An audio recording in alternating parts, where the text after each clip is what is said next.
Harry and Meghan have quite literally created an even more of a bigger bubble to do with those children, to do with the surrogacy rumors, to do with, you know, how old they are, where they are, and things like that, because they're constantly playing games. They have used the children to weaponize them against the royal family. The royal family would not be coming to Harry's rescue. They would not be funding a divorce to any extent. And they, at this point, wouldn't really care what Meghan tried to say or do, because Meghan has so discredited herself as a liar, a cheat, and a foe. That bump had more ups and downs than Elizabeth Taylor and Richard Burton's marriage. I've never known another woman of colour or another woman without colour to have performed in a pregnancy the way Meghan did. Anything to do with those children and how they came into existence would have possibly racial implications. When of course it's nothing to do with that. Buckingham Palace receives more letters about one subject than anything else, more than the cost of running the monarchy, more than royal succession, more than any political scandal the institution has ever faced. And that subject is the circumstances surrounding Meghan Markle's pregnancies, specifically the births of Archie and Libet, and whether what the public was told actually holds up. This is not some fringe obsession. This is not a small group of skeptics shouting into the void. This is an organized, sustained, passionate wave of public concern that has been building for years with zero meaningful response from the palace. They receive the letters, they read them, and they say absolutely nothing. Which raises a question that gets more uncomfortable every single month. Why? Lady Colin Campbell, aristocrat, author, and one of the most well-connected royal observers alive, has been sounding the alarm on this story from day one. She paid a price for it. She got mocked, dismissed, labeled a conspiracy theorist. But she never backed down. Now something major has shifted because she is no longer the only establishment voice saying these questions deserve real answers. Hugo Vickers has entered the picture, and that changes everything. For those who don't know him, Hugo Vickers is not just another commentator or pundit. He is one of the most respected royal historians in Britain.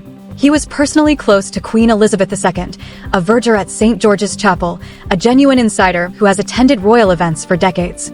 He is the definition of a careful, cautious establishment voice, and even he is now publicly raising serious questions about the timeline of Archie's birth. Here is exactly what Hugo Vickers has said, because every word matters. He noted carefully. Meghan Markle used a surrogate. That's been something posited literally for well over 3 years when it comes to her firstborn son Archie and even her daughter Lilibet. I mean, this has been a running sword within the royal family for years, and the palace gets more mail on this subject than on any other subject, and they have got it for years. And may I say, I would encourage people to continue to write in, because the more people who write in is the more likely it is that the royal family will feel enabled to confront the elephant in the room. A carefully measured tone from a man who selects every word precisely chosen. Meghan Markle is described as appearing to be the only woman in recorded history who gave birth and then entered labor afterward, not before. The birth was announced first, and then according to publicly available timeline, she went into labor. There is no medical explanation for that sequence of events. None of it. This is not about personal animosity toward Meghan Markle. It is not a matter of political opinion or interpretation. It is a clear factual anomaly positioned right in the public record, and it has never been satisfactorily explained, and the significance of Hugo Vickers raising it. It is not just about what he said, it is about who he is and what it costs him to say it. Lady Colin Campbell knows Hugo Vickers personally. She has seen him at royal events, at private gatherings, moving through the overlapping circles of the British establishment that most people never get access to, and her reading of his words is sharp and worth paying attention to. Hugo, she explains, is not like her. He cannot simply call a spade and walk away. His entire standing, his reputation, his access, his place in the world he has spent his whole career building depends on his connections to the palace and the royal establishment. For a man in that position to say what he said, that is not a casual throwaway moment, that is a calculated, deliberate move, and what he is described as coming from the careful language of someone who operates inside the establishment, indicating that the birth timeline raises serious questions about fraudulence. You cannot give birth after you have already given birth. It is that simple. It is absolutely believable that any member of the royal family could have set about creating what is an international scandal where people have the means as a result of her and her husband's conduct to question whether they have perpetrated the scam of the century. And this tension does not end with the timeline itself. Lady Colleen Campbell has highlighted that the official birth announcement for Archie Mountbatten Windsor, now 7 years old, was released without any witness signatures. This was not a minor technical detail. Witness signatures were compulsory for everyone, including Queen Elizabeth II herself, whose births were properly witnessed and fully documented. The records exist. The historical record is crystal clear. The absence of that documentation for Archie's birth is not an oversight. It represents a deliberate departure from a protocol that once existed for very specific and serious constitutional reasons. To understand why any of this matters beyond royal gossip, you have to go back to 1689, the warming pan scandal. The moment in British history when doubt over whether a royal birth was genuine nearly tore the entire constitutional settlement apart. A king's son was said to have been smuggled into the birthing chamber inside a warming pan, an alleged substitute child, an imposter heir, a dynasty built on a lie. Whether the story was actually true almost became irrelevant, because the doubt alone was powerful enough to reshape the political landscape of an entire nation. That scandal gave rise to the tradition of witnessed royal births, not as formality, not as theater, but as a constitutional safeguard designed to ensure that no one could ever again question whether the person in line to the throne was genuinely entitled to be there. For over 300 years, that safeguard held. It protected the institution. It protected the public. It guaranteed, as far as any system can guarantee anything, that the line of succession was exactly what it claimed to be. And then it was quietly dismantled. The Home Secretary's role as official witness to royal births was stood down on the assumption that in the modern era, no member of the royal family would ever require such oversight again. It was a gesture of trust, well-intentioned. Lady Colleen Campbell's assessment is blunt. Centuries of skepticism were set aside on the belief that those inside the institution would always behave as expected.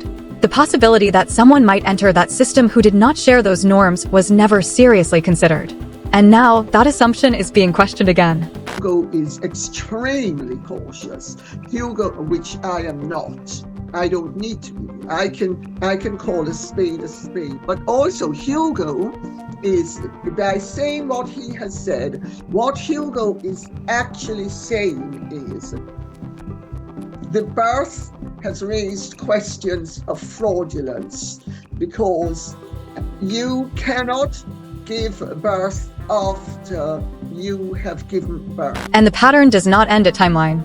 Lady Colleen Campbell has stated that the official birth announcement for Archie Mountbatten Windsor, now 7 years old, was released without a single witness signature. This was not a minor technical detail. Witness signatures were mandatory for everyone, including Queen Elizabeth II herself, whose births were properly witnessed and fully documented. The records exist. The historical record remains crystal clear. The absence of documentation for Archie's birth cannot be treated as an oversight. It represents a deliberate departure from a protocol that once existed for specific and serious constitutional reasons. To understand why any of this matters beyond royal gossip, you have to go back to 1689.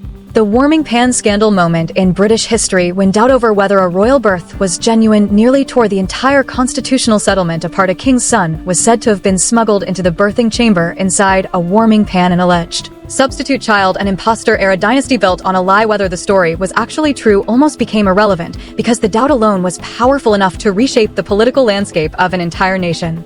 That scandal gave rise to the tradition of witnessed royal births, not as a formality, not as theater, a genuine constitutional safeguard designed to ensure that no one could ever again question whether the person standing in line to the throne was genuinely entitled to be there. For over 300 years, that safeguard held. It protected the institution, it protected the public, it guaranteed, as far as any human system can guarantee anything, that the line of succession was exactly what it claimed to be. And then it was quietly dismantled. The Home Secretary's role as official witness to royal births was stood down on the seemingly reasonable assumption that in the modern era, no member of the royal family would ever give cause for such oversight to be necessary. It was a gesture of trust, well-intentioned, and Lady Colleen Campbell's assessment of it, delivered without any apparent pleasure, is that it was naive. Centuries of healthy skepticism, she says, were discarded on the basis that the people Inside the institution could be trusted to behave, as they always had the possibility that someone might enter the institution who did not share those values, who did not feel bound by those norms, who saw the absence of safeguards not as goodwill but as an opportunity. That possibility was simply never considered. It should have been, because here we are, Archie is 7. People even wonder, are their children even real? Meghan's behavior has been such that she has put the royal family in a no-win situation. But she's very adept at putting people into no-win situations. The only thing is her adversaries or her targets are always in a lose-lose situation. But Meghan then isn't able to convert the fruit of her machinations into anything positive. The citizens and peoples across every realm where King Charles III serves as head of state hold an absolute right to verifiable assurance that anyone therein, standing a credible chance of occupying the throne, is legitimately entitled to do so, not merely a suggested right-in. Absolute one, and currently that right is not being honored, the assurance is not being delivered, and the authorities fail. Failing to deliver it are, in her view, remiss, and actively creating conditions for discord rather than harmony itself. She has also observed the sheer volume of public correspondence the palace receives on this subject. She estimates that over years hundreds have emerged. Of thousands of people have reached out to her, people who examined publicly available information and found it lacking. She has been in direct contact with senior courtiers regarding this. She will not name them. Legal considerations prevent it, but she is crystal clear those conversations occurred and did. That the concerns she has been raising publicly are not unknown within the institution itself. So why has the palace remained silent? Lady Colleen Campbell's response to that question is one of the most striking and sobering things she has offered on this entire subject, because it rejects the simple narrative of an institutional cover-up and presents instead something more complicated and in many ways far more troubling. The palace, she explains, operates within the same legal and constitutional constraints as everyone else. You cannot be the head of state of a constitutional democracy and take unilateral action against someone based on public suspicion, however widespread, however justified that suspicion might feel. There is no mechanism by which the palace can simply declare that questions have been raised and demand answers be provided. The law does not work that way. The Constitution does not work that way. And a royal family that began acting as though it did would be creating a far serious constitutional crisis than the one it was trying to resolve. But there is a second layer to the silence, one that goes beyond legal constraint. If the palace were to take any action, that could be read as an acknowledgement that the questions about the births were valid. Any action at all, however indirect, they would be opening a door they could not easily close. The story would gain legitimacy and momentum. It is not yet fully achieved through public pressure alone at this stage. And so a calculation has The resolution will be down the line when Harry and those children will be removed entirely from various situations and positions. That, I think, is going to be the neatest, cleanest way of resolving something, rather than any confirmation or exposure. Lady Campbell sees this as a miscalculation. She believes the silence is itself damaging to the institution's credibility, to public trust, to the fundamental sense that the royal family is capable of dealing honestly with the concerns of the people it exists to serve. And she has predicted that the resolution, when it eventually comes, will not arrive through any formal inquiry or public statement. Instead, it will come quietly through other means. Harry and those children, she suggests, will at some point be removed from the positions that make the constitutional question so urgent. Titles gone, succession adjusted, the question made irrelevant without ever being directly answered. Whether that is justice, whether that is the clear, unambiguous resolution the public is actually asking for, she freely acknowledges it is not, but it may be the best the institution feels it can offer. One of the most consistently frustrating aspects of this story is the near total silence of the mainstream media. Lady Campbell has addressed this directly, and her analysis cuts right through the usual excuses. Royal correspondents in Britain, she points out, operate within a system that requires them to maintain good relationships with the palace press office. They rely on access. They rely on being in good standing. And that creates powerful structural incentives to avoid exactly the kinds of stories the palace finds most uncomfortable. A story questioning the legitimacy of Meghan's pregnancies is not just uncomfortable. It is arguably the most untouchable story in the entire royal space. And so the royal press pack, by and large, has not gone there. They have left it to commentators operating outside the system, and then with remarkable consistency turned around and dismissed those same commentators as conspiracy theorists. That is a particularly slick way of having it both ways. Lady Campbell has been on the receiving end of that dismissal for years. She has watched the mainstream media mock the people asking questions while declining to ask any themselves. And now that Hugo Vickers, an impeccably establishment figure who cannot easily be brushed aside, has raised the same questions, she notes the royal press pack will likely find a way to dismiss him, too. They will say he is a mouthpiece for the king. They will find some angle that allows them to sidestep his concerns rather than engage with them, because engaging would require admitting that the questions were always worth asking.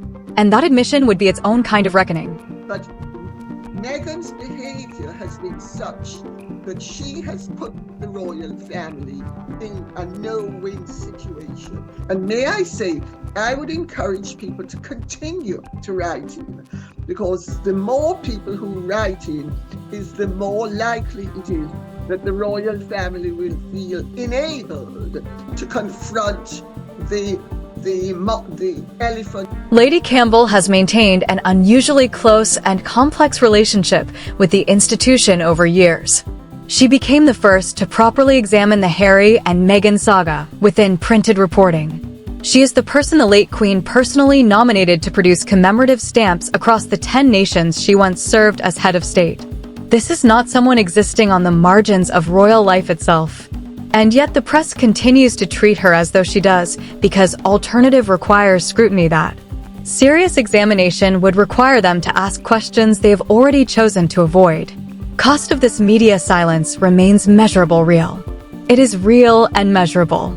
It has created a vacuum where public lacking credible mainstream coverage has turned elsewhere instead, searching for answers elsewhere.